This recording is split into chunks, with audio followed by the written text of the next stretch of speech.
Three, two, one, we're ready to go. All right, everybody, welcome to the No Parameters Project. My name is Mark, and I'm here with my friend Mike. We're doing episode number 6. We're going to continue on with our talk about substance abuse. So, how we doing, Mike? You're doing good. How's everybody? Welcome. So, tonight, I want to try to educate people a little bit about substance abuse and addiction. A lot of times people have the wrong ideas about it, and sometimes we have family members who are suffering from alcoholism, drug abuse, and drug addiction, and we feel hopeless about trying to get them some help. Well, I'm hoping to be able to give you some information tonight that may help you get them some help, which will help you. So tonight we're going to talk about some educational stuff. I'm going to talk about the concepts of chemical dependency and drug dependency because they are different. So first I want to start with a definition. There's an organization called the American Society of Addiction Medicine, and they say that addiction is a treatable chronic medical disease involving complex interactions among brain circuits, genetics, environment, and an individual's life experience. What that is saying is that this is no different than any other chronic progressive disease that we suffer from. The main difference is that it affects our brain cells and it affects our behavioral situations. People who eat fatty foods and stuff are at risk of getting heart disease, diabetes, and other substances.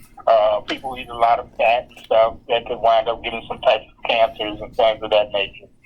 If you drink alcohol or use substances such as marijuana, heroin, or any of the psychotropics or painkillers, there's a chance that some of us will progress to become abusers and then possibly addicted. What happens in that situation? Everybody, and well, let me not say everybody, but I did assessments for 20 years in a chemical dependency program. Nobody was running into my office, okay? They generally got to me because they were having consequences of their behavior, consequences from their drug and alcohol use. Those consequences could have been legal, marital, financial, could be with community problems and the physical problems.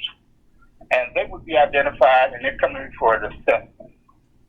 And one of the first things we have to look at is that a user is someone who uses infrequently. Most of us started drinking on the lark anyway. Maybe one of our friends had something and said, man, you want to smoke the joint or you want to hit this drink or something? In my case, when I was a child, my grandfather and my dad thought it was the funniest thing in the world to leave a little alcohol in the bottom of the glass and give it to me. They weren't trying to hurt me. They just thought it was cute when I said, ah. So God only knows when the changes start occurring.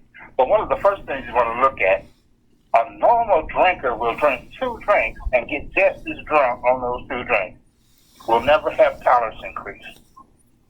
The people who have tolerance increase are more likely to become alcoholic or addicted or an abuser.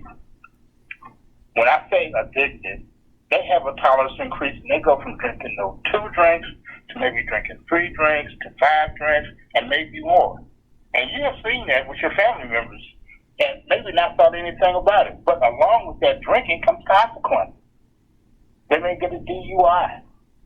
They may get in trouble at work. They may miss a date. They may miss a family obligation that they have that they hadn't done before. Maybe everything's going great for a while. Then you start having tolerance increases. Now he's lying about how much he's drinking. He's hiding alcohol or hiding drugs or whatever.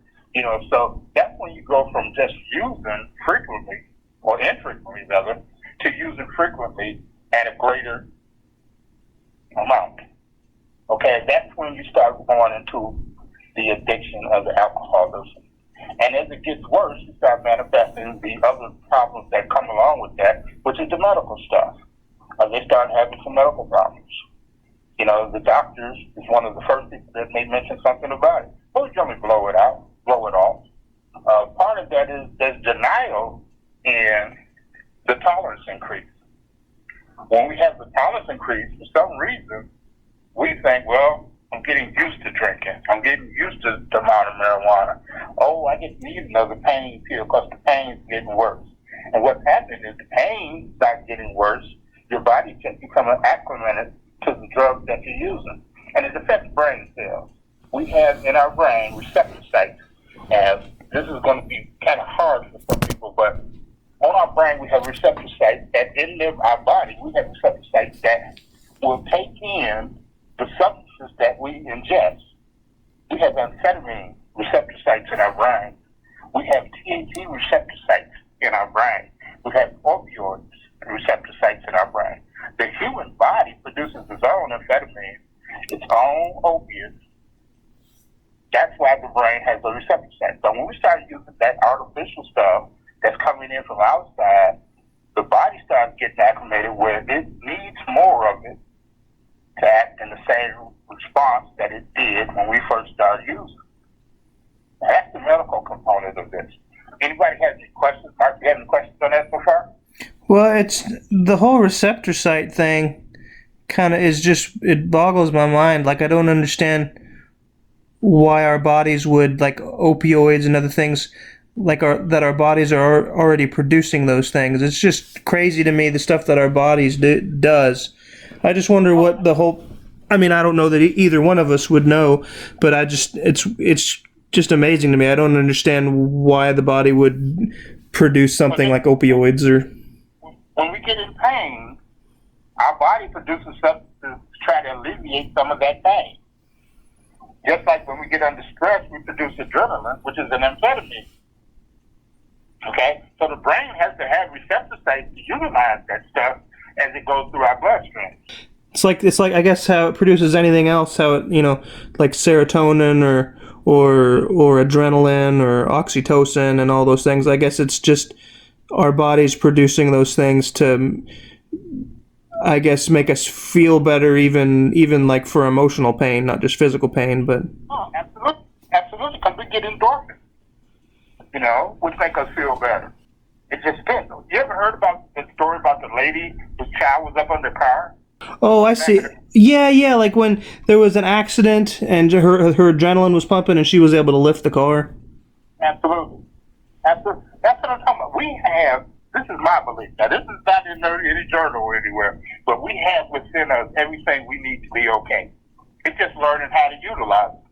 Yeah, I think there's so much untapped potential in people that I feel like we have barely scratched the surface on the stuff that we can do, and or even how much control we can have over ourselves. I feel like we can have a whole lot more control over our brains, even like a lot of things that we think are automatic that we don't have control over. A part of me just really wants to believe that we can have a whole lot more control about all these parts that we just think are autonomous.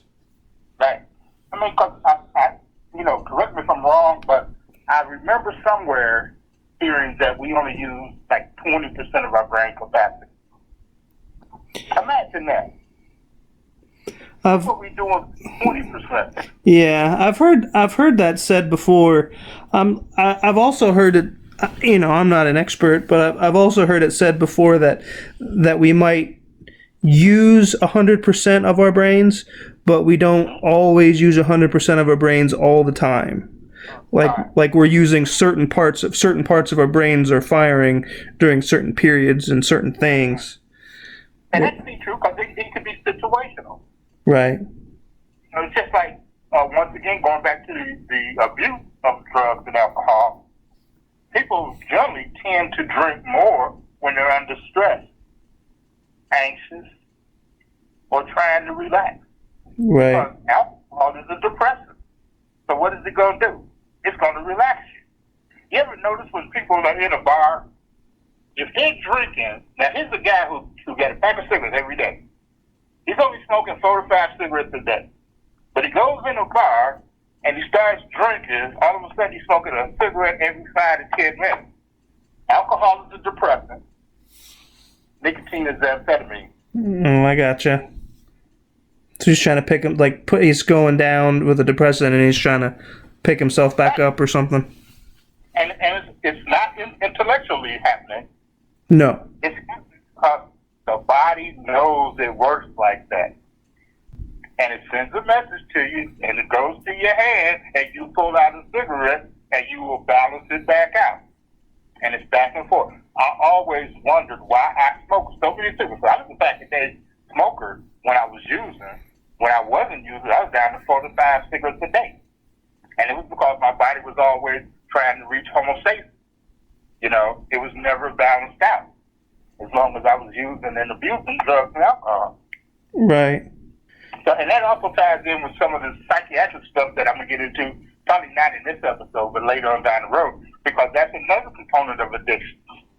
You know, not only do we suffer from physical problems as a result of our using, but also it increases the depression, is we have consequences, it increases, it elevates the anxiety and stress in our lives as we start having consequences, more and more consequences.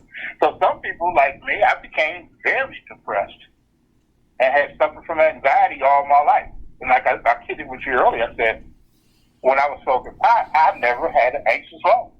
Not while I was smoking pot. Even when the police stopped me, I'd get upset. You know, I'd be laughing, moving down outside the car, you know. And that's just being stupid, first of all. Yeah. The other part of it was I wasn't anxious about stuff. You know, so a lot of times we use according to our emotional state and our psychiatric state sometimes. But even still, now you got a two-headed dragon. Not only am I becoming physically addicted, but I'm also becoming psychiatrically addicted. Right. And there's also a spiritual component to it. I We just start depending on drugs and alcohol to make us feel better than we felt before we used it. right. That's the only reason I used. It made me feel better than I felt. So I wonder how big important of a component that is to get people addicted to something. I wonder how much a part of the emotional piece or the mental health, like how much of a role that plays in people that are getting addicted. Because like you I'm sorry. well, I was going to say, like you've said, you know, there's people that can drink every single day and they can have several beers and it never seems, their tolerance level never seems to, you know, decrease, and they always and they don't get addicted. And then you have those people that do get addicted, and you just wonder what the difference is between these two people. And I just wonder what part the psychiatric piece of it plays, if maybe that's the key, is the mental health issues. Well, all three are the keys. The genetics is a big piece. We know it's hereditary. Okay? If there's an alcoholic in your family tree, there's going to be some more. If we're like lamb. Everybody in my family was alcoholic. Most of my uncles and my stepfather smoked pot. Everything was, my whole environment told me that drinking and smoking dope was okay. And then you add the genetic composition to you. Then, when I used, I felt better than I felt before I did. So what was my allure? It made me feel better. It was okay, and everybody did it. I had no idea that they were addicted, you know, because they held jobs and stuff. And I never saw that they got in trouble until my stepfather fell asleep one night and ran up under the back of a semi 2 blocks away from my house. That's when I realized he got a problem. Oh, wow. But, you know, it wasn't until, for some reason, alcoholism in my family seemed normal. Like they all drank. And we used to throw rent parties to pay the rent, and we served alcohol by the shots. You know, that was a normal thing in my home. So a lot of people grow up in situations where alcohol is readily used. It's okay to drink. You know, drinking is legal, of course. But the other variable is, what about genetics? People who have a history of alcoholism in their family take a risk higher than people who don't have that in their family. Because if the gene kicks off, then the tolerance increase will come. And they may not even get the benefit of the use, other than the fact that their body is craving it and they're feeding the craving. They're not necessarily feeling that much better, but those of us who also have mental illness, it affects how we feel, even to the point of being worse. If you're drinking a lot and you're depressed, you'll get more depressed. So you got to be able to identify. That's why we have what we call a dual diagnosis track, where you go in, you get evaluated, they see whether or not you have substance abuse problems using tests and a questionnaire, and then just a person-to-person conversation. And then you come in for treatment. You may go through detox. Not everybody needs to be detox. Those people need to be monitored at least 24 hours to see if they're going to withdrawal. Withdrawal is part of the detox. And withdrawal for alcoholics is going to last 3 to 5 days. Sometimes the patient will come in, we do the evaluation, determine whether or not they have use or abuse or addiction or substance disorder. And we'll recommend treatment. Some people need to come in for detox because they've been drinking so long that the body's gotten so used to it, they're going to withdraw as they don't drink. And the substance is going to start leaving their body. So then they can start having all types of problems internally that could cause them to go into a seizure or have heart arrhythmia and things of that nature. So you want to have them monitored in the medical facility. That generally only takes 3 to 5 days. Opiate users come in. A lot of insurance companies won't authorize them to come in for detox and evaluation because they don't think that withdrawal from opiates can cause death. It may not be able to cause death, but it's probably one of the worst things. It's like having the flu times 10. And I've seen some of the worst withdrawal ever with people coming up for opiates and stuff. So I would encourage someone to go where they can get a inpatient stay if opiates are the problem for at least 3 to 5 days to get through, because it's going to be a rough ride. The depression may show up. You get an evaluation by a doctor, psychiatrist, and he may just diagnose that you may be suffering from, bipolar, depression, anxiety, or any psychiatric thing. So he can prescribe medication to help your withdrawal, as well as to start treating the concomitant illness, which is the psychiatric stuff. Okay. Now, not everybody needs inpatient. Some people can go straight into an intensive outpatient program, but we hope that they have in their place a supportive family, a job, and responsibilities, and also that they can come in once a day for 3 to 4 weeks, for 3 to 4 hours, and get outpatient treatment, where they will once again go through the evaluation and do some counseling and therapy in group. Group seems to work a lot better than individual for people who are coming in for the first time. It's hard to sit down to somebody you don't trust, and you may have some anger issues or some frustrations with somebody telling you that you have a disease. So in group, you'll be in a group with other people who are going through the same thing as you are going through, and hopefully that will take away so much stress. You wouldn't have to be trying to fit in. A good therapist will give you some time to get acclimated. Okay. The other thing is, if it's a late stage, you want somebody to come in for at least a 30-day treatment and possibly for a 6-month treatment. I have had some people that I've sent to halfway houses, and they would stay for 6 months to a year. It just depends on the level of the addiction and what you're using, in fact. But that's the medical side of that. And that information you can find in the DSM-5, which is the Diagnostic Manual for Psychiatric and Substance Disorders. Matter of fact, they call it substance use disorder. The other one I was talking about earlier, American Society of Addiction Medicine, they have criteria that will tell the therapist what level of care the patient will need. And I always find that to be very helpful. That was something that was put together by medical doctors who have really standardized the treatment for people who have medical problems and substance abuse. And you tend to get a lot better care. So you have a choice: psychiatric hospital, medical hospital, or specialized addiction treatment program. I feel like the MAST, the MAST, I was going through some of those questions, and I feel like that is truly it's revolving around the person being, I guess, completely honest with themselves more than anything. Like I think you truly have to admit that you have a problem, because some of the questions I thought were interesting were like, you know, do you find that your drinking is affecting your relationships, and do you find yourself drinking before noon, and you know, have you found yourself in, you know, having consequences in your life because of your drinking? And so I think, like, from what it seems to me, a lot of those questions is you just have to be truly honest with yourself, and like admitting that you have a problem. I've always heard that was the first and most important step, and I mean, it seems true to me. Okay, but see, nobody, I'm going to tell you, nobody thinks of a 30 to 45 meetings with a therapist for an assessment thinks they have a problem. Right. No.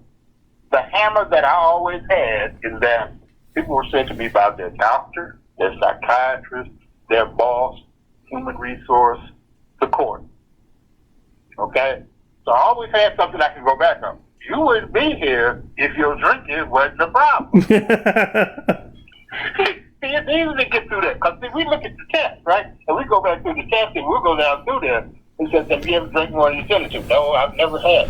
So you never went out to have a couple of drinks and wound up not getting home till 3 o'clock in the morning? Well, yeah, that happened about 5 years ago.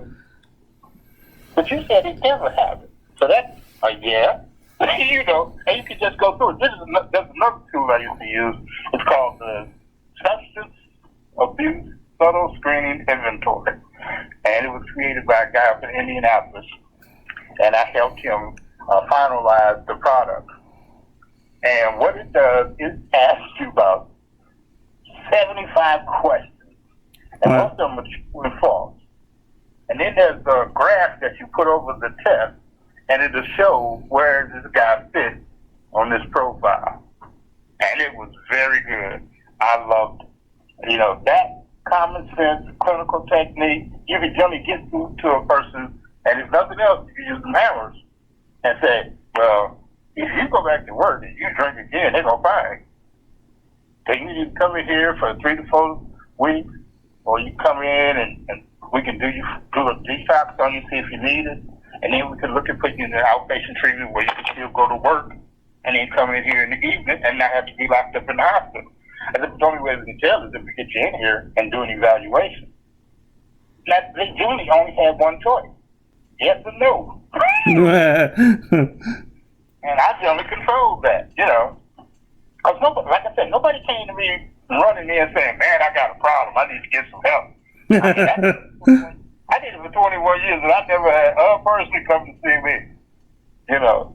So like, it was always they were forced to go there. You're saying? Yeah, absolutely. And I had to get through the denial in 45 minutes, at least enough to get them to say, "Well, I'll try it." Because that's all we want to do. We want to get your foot in the door because the denial is so high. Even the guy who has multiple consequences. Yeah, well, I got a DUI because my front light went out on the car. And I said, well, how many times could you have gotten a DUI if your light had to go out on your car? Oh, man, I don't know. You know, you can always follow it up with other stuff. You know, there's ways to get in there and get up under it. So your wife never got mad. I had one guy. He was a hero of mine. Okay? He was a football player at Michigan State University when I was a kid. He came in for the evaluation. He was in because they had got a dirty urine on him. Marijuana. He said, man, I don't smoke that much.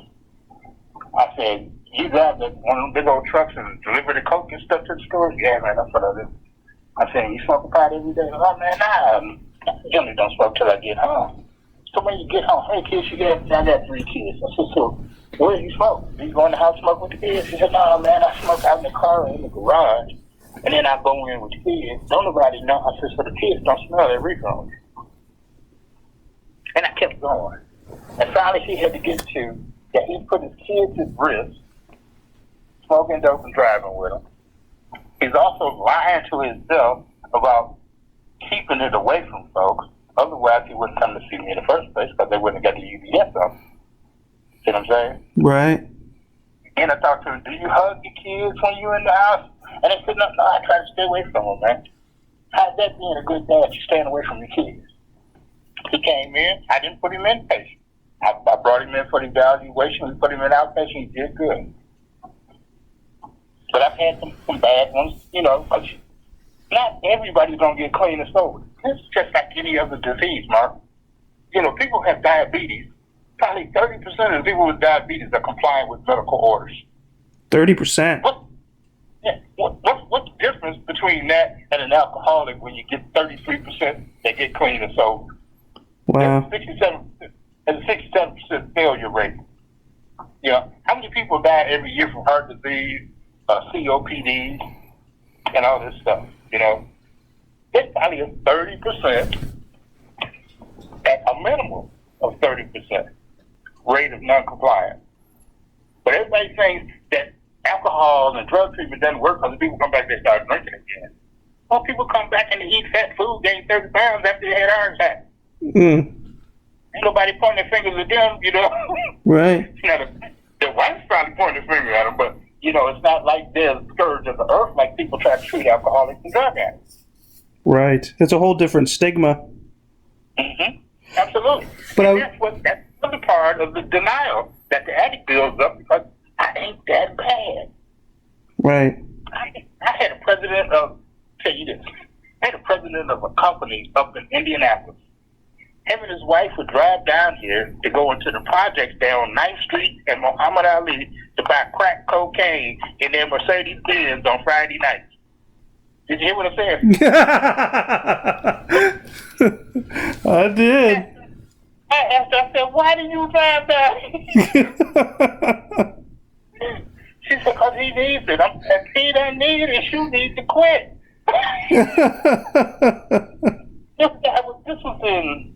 I was still down in Harlem, so it couldn't have been no more than 1984, 85, you know. And this guy was probably knocking down $100,000. I had a banker come in. SOSD, everybody thinks the only people using drugs are full black folks. and it ain't even like that. I've had priests, you wouldn't believe the people who come through treatment programs. Right. I've sent people out of town to Arizona, up to Minneapolis to get treatment. You know, it's everybody. Yeah. I'm not saying that everybody's an addict, but, you know, there's a lot of folks out there abusing. Right. Well, and you can abuse a lot more than just drugs and alcohol. I mean, there's a lot of different things you can become addicted to. Right, and there's a lot of support programs for all of those. You know, even if you don't get treatment, there are people who get clean just going to support groups. You know, AA,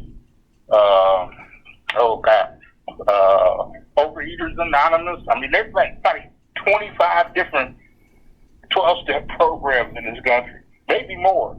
Yeah, probably. You know? Yeah, and it's a wonderful program that they can do. That was part of our program, and that you had to do your first 3 steps of the 12-step program before we would discharge you if we could keep you for 30 days. If we couldn't keep you for 30 days, you had to at least get that first step done. And that first step, I'm going to read it. The first step is we admitted we were powerless over our addictions and that our lives had become unmanageable. This is the most difficult step because of the inherent denial which comes from the process of addiction. You know, people have tolerance increase and they don't see that they are using more and more and more because they're still getting the same effect off the same alcohol regardless of how much it is because their tolerance has increased. So what used to get them high at 2 drinks now take 4 drinks, take 6 drinks, or 4 joints, or whatever, you know. So we had to get them to look at that I've lost control and I need some help. I am physically, emotionally, and spiritually bankrupt. And they don't believe that. Because they all think everybody's okay. They think they're good. But then you look at, you know, are you having headaches? Are you having DUIs, DWIs, arguments and fights with your spouse? You know, having any trouble at work? Is alcohol any part of that? So we have them do a written first step. And And in that first step, they have to get to a point where they understand that I'm here for a reason. I'm not just here for the job. Right. And go ahead, I'm sorry. I was just going to say, that part about admitting that you're powerless, I think would be like the hardest part for somebody to admit, but to have somebody admit that their life has then become unmanageable, I think that's like the part where you can point at and say, okay, you don't want to admit you have a problem, but these are all the evidences that show that your life has become completely unmanageable, and something's got to change. And the more evidence you get, the more you can make powerlessness work. Right. Because nobody ever drank to get pulled over by the police. See, that's what they go. You know, they stopped at the club, they were going to have 1 or 2 drinks. When they got stopped by the police, they had a .36 BAL. That's powerlessness. Right. Especially if you do it more than one time. You have shown your inability to corral your drinking and not get pulled over again. Or you go home. My stepfather used to come in the door drunk at 2 or 3 o'clock in the morning and would demand my mom would get up and feed him. And she'd get up. She didn't cook for me. But she'd get up and she'd feed him, which tied into his denial. Mm. If she didn't feed him, he would have had a consequence for his behavior. Right. So she was what we call an enabler. That's a tough one. Yeah, he would come in and he wouldn't have his key, or he'd be too drunk to find the keyhole. He'd banging on his door 3 o'clock in the morning. He slept on the porch. It was me. That's a consequence. So without consequences, people will continue in that behavior. Do you think there's any such thing as a high-functioning addict? Absolutely. Every day. So, I guess for those people, this first step about their lives becoming unmanageable, I just don't know. Okay, remember the president I told you? Okay, this guy, wealthy, brand new Mercedes-Benz, down in, not Carter Homes, I can't think of the name of the project down there on Walnut and 9th Street. He's down there at 2 o'clock in the morning, right off Martin Luther King Drive. You know what Chris Rock said about being on Martin Luther King Drive after 2 o'clock? Oh, yeah. That's powerlessness, Mark. Right. That man ain't ever in his life thought that would happen to him. Think about it if his friends knew. Oh, yeah. His whole image and trying to hold on to people respecting him or his status or whatever. The board with a Candyman, a New York Minute. Yeah. That's powerlessness. I never thought I was going to smoke to get fired. Right. And what about the people that, like I've known some people in my life that they consider themselves high functioning. They were able to go to work. They were able to go about their day and I guess live up to their obligations. And they drink a little bit every day, and it doesn't seem to be completely unmanageable. And I guess when I say it's not completely unmanageable, I mean it feels like they're just sort of like running on autopilot, and they're just going about their day, and they're able to live up to their duties or whatever, but they're not. It doesn't seem like they're really living at the same time either. But once again, to go back to use, abuse, and addiction, there are some people who use without any complications at all, and they never have tolerance increase. Okay? They drink the same amount every time. Like, every once in a while, I will have a drink. I haven't had a drug in 35 years. Okay? But every once in a while, since I've been taking, psychotropic drugs, I don't need to drink like I used to drink when I was getting high. Because they went together. I didn't drink if I wasn't smoking dope or snorting something or whatever, But once I got the depression and stuff somewhat under control, I can have 1 or 2 drinks and never have another one for maybe a month or 2. Jack used to get upset at me because I told him I had a pint of liquor for 9 months. Jack drank Hardy for a long time. And he said, "What? You don't drink?" And I'm like, "Not now." I said, "I used to put it away back in the day." So there are some people who are just users. Then people who abuse, and I was an abuser. I wasn't addicted to alcohol, but I was addicted to narcotics and amphetamine. Those were my drugs, and hallucinogens. Those were my drugs of choice. I love a little mesquite, a little peyote. I take some pills, and I smoke a joint. That was me. And the thing that I also liked about the drugs that I was using at the time, most people couldn't tell I was high. Mm. My glasses are so thick, it's hard to see if my pupils were dilated. But anyway, I'm just joking on that one. But the truth is that people can use. I don't want anybody ever to hear me say that nobody can drink. There are some therapists and some preachers and whatever out there that say, "Oh, drinking's a horrible thing." No. Some people can drink and they like the way it tastes. I hated the way it tastes, but it made me feel better than I felt before I did it. That's why I did it. Right. So there are users, and in my case, the night that I drank those 9 martinis and went to work on a drug treatment program, I was abused because I had been ducking and dodging for about 4 months.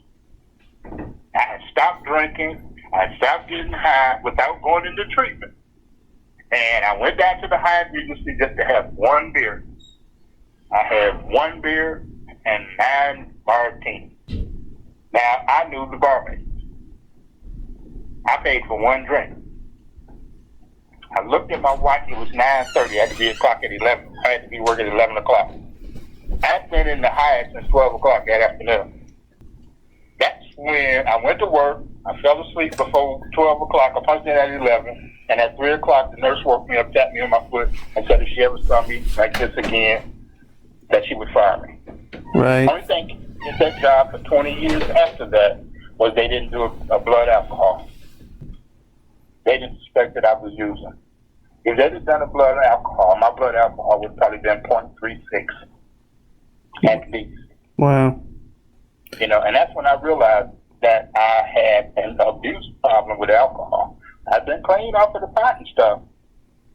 So then I went to see a psychiatrist because I knew a bunch of them, and I was diagnosed with bipolar, depression, with anxiety features, had a history of suicidal ideation, and they put me on meds, and I've been honestly taking my meds all the time. I slipped one day. I went up to Detroit in 2010 to an all-star baseball game, Steve Tigers, and a friend of mine who used to be my dope man gave me a joint. I had the joint 2 times, and I was in a catatonic state. And I'm sitting there, and I put the joint on. Man, you through? I'm done. He said, "What's wrong?" I said, "Now I know why I quit." He said, I said, "I can't move. I can't think. What am I doing here?" I brought the joint home with me, and I even misplaced it. I don't know where that joint is. My cat might have ate it. It's been years, and I don't care. But, that was a learning lesson. There's a thing we talk about in treatment sometimes, because I used to do relapse education as well. There can be what we call a therapeutic relapse. Doesn't that sound retarded? It's just a weird choice of words, therapeutic relapse. Well, when I say therapeutic relapse, when I took that drink and had that consequence, it didn't take me to do it twice. See what I'm saying? Right. I learned a very valuable lesson in 9.5 hours. So that was my therapeutic relapse. It can get rid of the denial. See what I'm saying? Because if you think that you don't have a problem and you go back and do something crazy like I did, that gets rid of all denials. Right. So you say, "Oh, I really do have a problem here." Right? There was no way I could say, I work on a chemical dependency program, and I go to work with a 0.36, and I hated AA. Hated it. Started going. Got a sponsor. My sponsor told me he was somebody that had come through treatment. He was a pharmaceutical rep who had come through treatment because he was using the substance. And I asked him to be my sponsor because he's been clean for about 9 months, right? He said, man, I really can't be your sponsor until I get in at least a year. I said, man, be my temporary sponsor. He said, okay. He said, now I'm telling you what. He said, if you call me before you take your next drink, I go to hell and back with you. But if you call me after you take your next drink, you can go to hell by yourself. I shook his hand. I said, you are what I need. And he became my hero. Great guy. But it just shows you, it's not the big things all the time that get people clean. I mean, I've had people come in for some of the strangest stuff, and it wasn't major. You know, one mother got to the daycare late, and she had never got there late. You know, they were closing up. You know, she almost couldn't get her child, you know, that night or whatever. And that was enough for her to realize she had a problem. But she was a daytime drinker when wasn't nobody around. It's not always the falling down drunk. There's some people out there working every day, but they're having an alcohol lunch. They stopping at the bar on the way home, having 2 to 3 drinks, blood alcohol level's going to be higher than 0.08. But we were going to be talking about the first 3 steps of the 12-step program, and the first one we've been talking about was admitting that you were powerless over your addiction and that your life had become unmanageable. And then Go ahead, I'm sorry. I was just going to say, and then the second one was, I guess, turning your life over to a higher power. Is that the second one? No, the second one is came to believe that a power greater than myself could restore me to sanity. And all that is saying is, and it's kind of controversial. When most people hear it, they think it's just a God thing. You know, and a lot of people don't have a God concept sometimes, and even more, the addict is having a lot of consequences. You know, because I felt that God wasn't helping me to get through my life. So I kind of abandoned God long before I even realized I had a problem. So now you're trying to get me to depend on a power that I don't believe in. You know, that was tough for me. Right. The reason that is an important step is that they have to believe that they've been trying, or some of them, to get clean, and it's been unsuccessful. They drink and still have consequences. What did Einstein say about insanity? Just doing the same. Insanity, repeating the same thing over and over. It's supposed to be different. Expecting different results. Yeah. So we try to talk to them too. You know, you keep trying this, and it's not working. You keep having the same consequences. You keep winding up in jail. You keep winding up in an argument, a fight, So something's not working. Maybe you need to start listening to something else. One of the guys who I met early in my addiction told me, he said, if you can't depend on the God concept, then maybe that tree can be your higher power. And I'm like, that tree? He said, yeah, if you believe that tree can keep you clean and sober. So I was like, I had to think about that for a while. But I had to have something that I could believe in without believing directly in man. See, because I always had this notion that man would truly let me down. Right. As they had always, you know. So the fact that I was able to find something that I could believe in, because my life was powerless. I was powerless and my life was becoming unmanageable. Those are the keys. If your life's unmanageable, you keep doing the same thing over and over, and your life's still unmanageable, you need to look outside yourself to get some help. Another thing we used to have people do is this group could be your higher power. Not the instructor or the therapist, but use this group as a higher power. Because everybody here trying to do the same thing. Stay clean and sober. Right. Just looking for something that's outside of yourself that you can believe in as like something to keep you grounded. Right. Because the fight is between free will, shame, fear, and failure. That's the fight. Right. You know, shame, I can't admit that I got the problem. Free will, I'm going to do what I want to do. Fear that I can't do it. And what happens if I slip? Well, if I slip, and this group is my higher power, if I come back in here tomorrow and say, hey guys, I had a drink last night, isn't it better than letting it go for weeks and weeks, and then you do it again, because you thought you got away with it the first time, you do it again, and you have a consequence? What Right. if you told us the next day when you came back to group? Could have got some help. Right. That's what turned it over to a power greater than myself.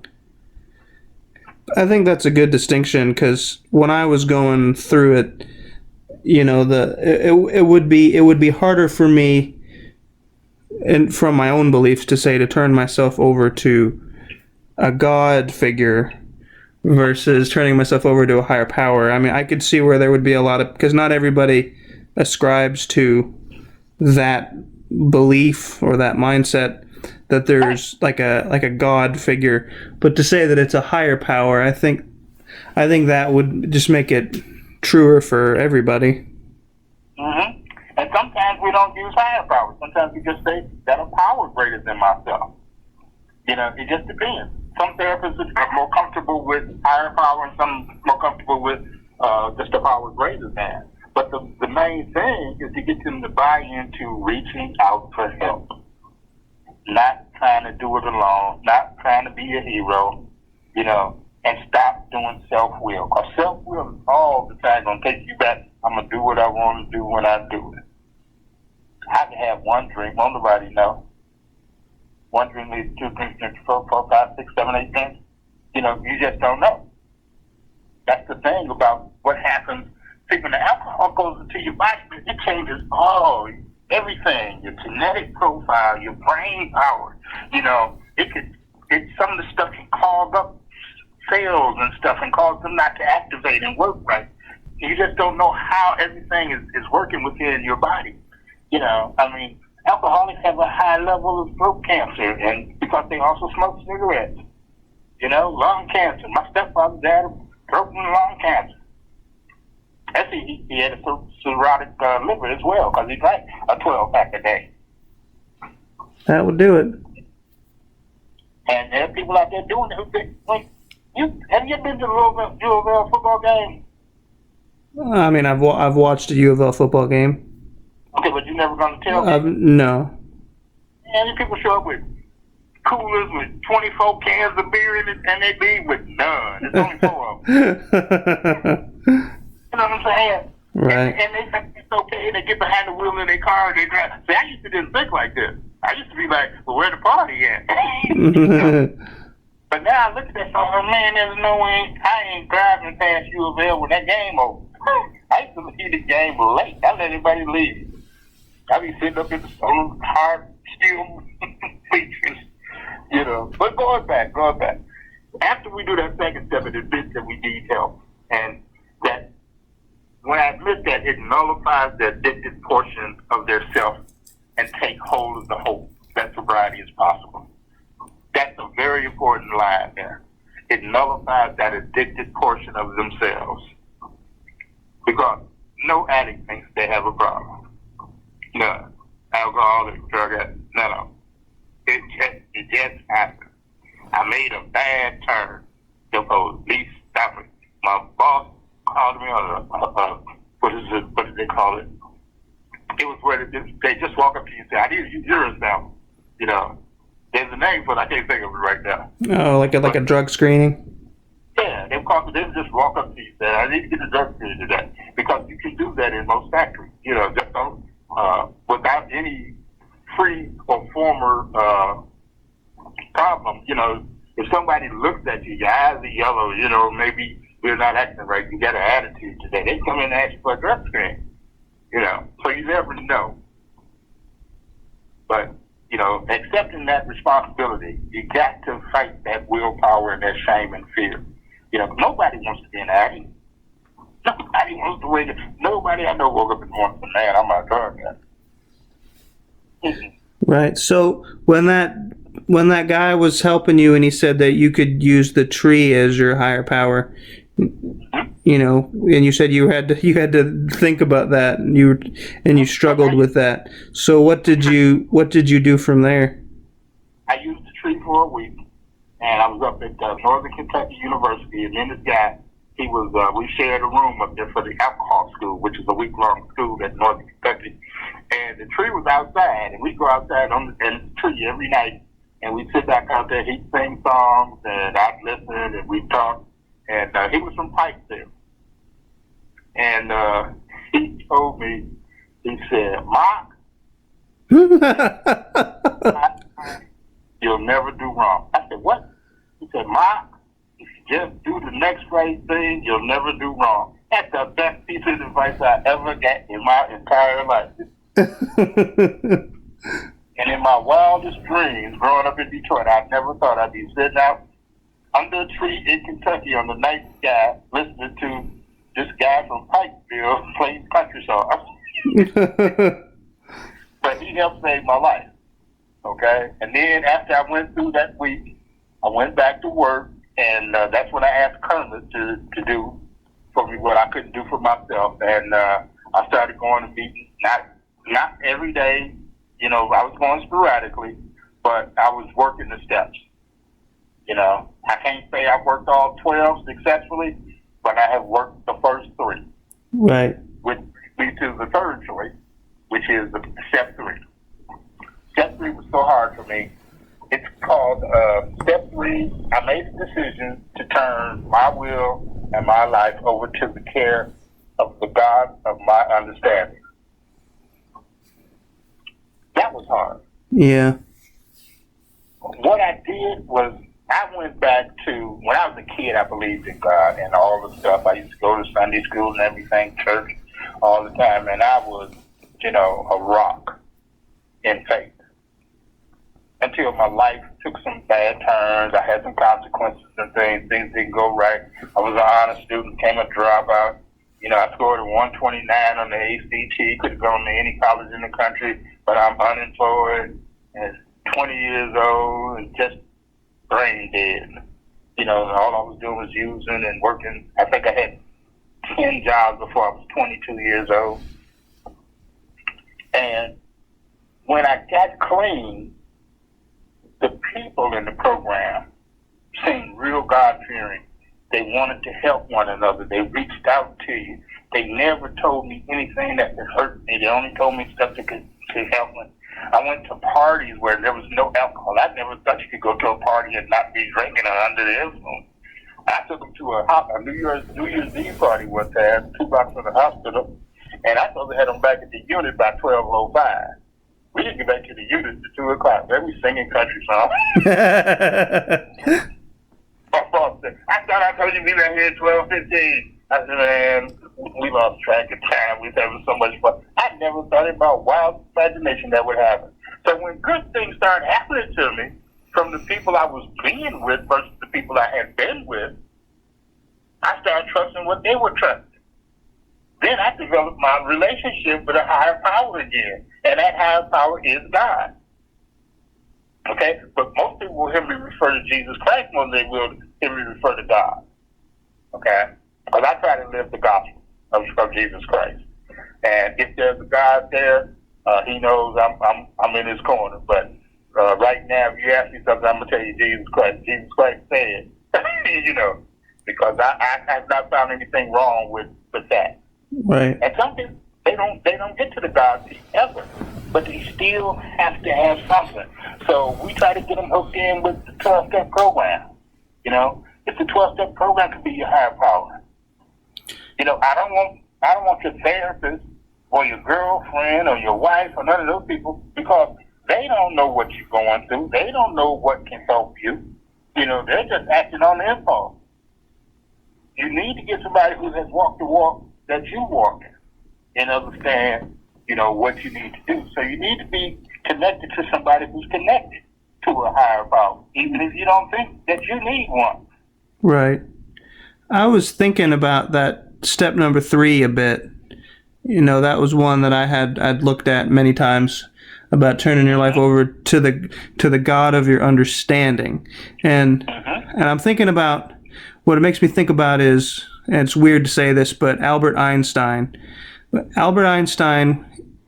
a lot of his writings, when he would refer to something divine or something godly, people were thinking that he was a religious person. But to him, when he referred to God or something numinous or like divine, to him he was talking about the nature of the universe and the nature of reality and the world. And I'm thinking maybe that could be something for other people that struggle with that God piece or that higher power piece, that maybe your God of your understanding could be nature, could be the world, could be the universe or something. Yoga, Buddha, anything that you think that will help you to be okay, that has been tested and trusted by you, and it works. The other piece is you have to know when it's not working, or at least have a sponsor. That's the importance of having a sponsor. See, my sponsor, after I had that joint up in Detroit, he told me to call him every day for 2 weeks. I didn't call anybody every day. I called him every day for 2 weeks because first of all, I was nervous. I didn't think I'd ever put my hand on one, but I was in familiar surroundings with two people I got high with every day for over 20 years, and I was out of Kentucky. Part of it, I can't show what nobody knows, but I knew, and then when I felt, it made me, look outside myself, and I had to make an amends to myself for putting myself in that spot. See, that's the other part of sponsorship. You got to be able to make amends to people when you step on people's feet and stuff. And part of that is learning who you are on an emotional, spiritual, and psychological plane. And you can't do that using. Right. It's not solid. And step 2 is more about the surrender. Can you believe that a power greater? The decision to turn our wills and our lives over to the care of the higher power. That step is about choosing recovery. Because now you're saying, I will do whatever I have to do to get clean and sober. But we don't force God on people. That's up to you. Right. And there's a lot of people that do believe in a God or some form of deity. I just think it's good to break it down in ways for people that don't. Just because that's sort of where I come from, and so it's just it was a distinction that I wanted to just acknowledge. I think it was the idea of a greater power. No, and that's what people would come to Baptist, and they would think that we were going to hammer them over their head with God. No, that's not what we did. That's part of the 12-step program, but we're going to help you find some alternatives until you can get to that place where you might be willing to accept God, like I did. I went 30 years, without having a relationship with a higher power. The only time I called him was when I was in trouble. But what was in the sling, oh God help. I tell you what I did most. I did the dope fiend prayer. You know what the dope fiend prayer is? Oh Lord, I will never do this again. If you just get me through this, like that. God, if you ever let me come down to this, I promise I will never do this again until the day. That's the dope fiend prayer. We used to call the toilet the porcelain queen.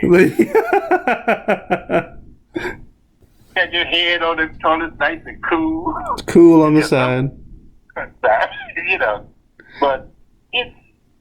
it's a tough thing for people to do. It is really tough to get through any of those steps. That's why, if you can work in the program and get you a good sponsor, if you stayed in treatment for 30 days, we took you to 30 meetings in 30 days to try to get you to a point where you felt comfortable and willing to ask questions. And they have some groups where people go in, they tell a story. Okay? That was one of the first groups that really affected me. I went and somebody told their story. And the whole time I'm listening to them talking, I'm like, damn, that's me. So now you don't feel like a space alien. I can relate to these folks. I used to think people went to, what's that movie, The Man with the Golden Arm, and that was the weekend movie with Ray, God, I can't think of his name, Ray Milan, where he was a fall down, drunk, blah, blah, blah. I was never that guy. So I didn't see myself as having a problem because, my life was going, I thought pretty well. Until it wasn't. But I thought it would be like that, like an old black and white movie or something, and I get in there, man, there's doctors, lawyers, young people, old people, everybody's in there. You know, I used to go. There's a place called the oh God, how can I forget the name? I can't remember. Anyway, there's a place that had a meeting, and you go up there, and they had a long counter like Kresge's or something, like a lunch counter. Right. And they were just drinking coffee and stuff, and listening to the baseball game. They wouldn't be talking about alcohol or drugs. They'd be listening to the game, talking trash, you know, and listening to the game. And that's one of the first things that drew me in, the Hothi Club. Okay.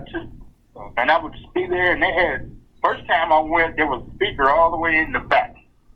Almost, you couldn't be seen by hardly anybody. That's where I sat the first time I went. You know, and then I worked my way around. I was probably sitting in that third row after about 30 days. Slowly working. I didn't want, you know, I mean, just that shame of having to be in a meeting like that was very high. And of course, after I used, of course, at the program, it made the shame even higher. You know, because some of those guys, I may have been in there with people that I had admitted or had helped when I was a CNA and taking care of people and doing their blood pressure and stuff. Somebody might have been in there that I had taken their blood pressure and stuff. So I was wary of going. You know, all right. I had to go. And sometimes when you step through your fear, you be able to step through it more often. And that's what we try to encourage the patients to do, because the stuff that kept you sick is always going to be there. The stuff that makes you better, you got to go find it. We're going to do another show with, and I'm going to do 3 of the steps every show till we get the whole 12 steps down. And then we can talk about anything else that you guys might want to ask us about. If you send us a note, we have a Facebook page. It's called the No Parameters Project Group. And you can solicit your questions there, and we will answer each question for sure. And if you have any questions about this podcast tonight, please send us something so we can look at what we did and maybe we can make it a little better. You know, we just want to be observant. That is the only reason that we're doing it. 2 guys trying to help the world become a better place. Absolutely. Mark, it's on you, buddy. Absolutely. I think this is a good way to do it too. How about we'll do 3 of the steps at a time. We'll do this 3 this time, and then we'll do 3 the next time, and then way we can better sort of delve into each one of the steps and talk more about it. Because I mean, I think each step is equally as important and deserve an equal amount of time to discuss, and you know, so that way people can get the true value and meaning behind each one. But you know, I thank everybody for tuning in and listening. And, you know, like Mike said, we just want to improve. We want to help improve other people's lives. We want to send out positive messages. You know, we're just 2 guys trying to do good things for people. And, you know, together we can learn. Together we can grow. Together we can get better. And, you know, I think that's what it's all about. But I want to thank everybody for tuning in, and we will catch you next time at the No Parameters Project. God bless, stay safe, and be well.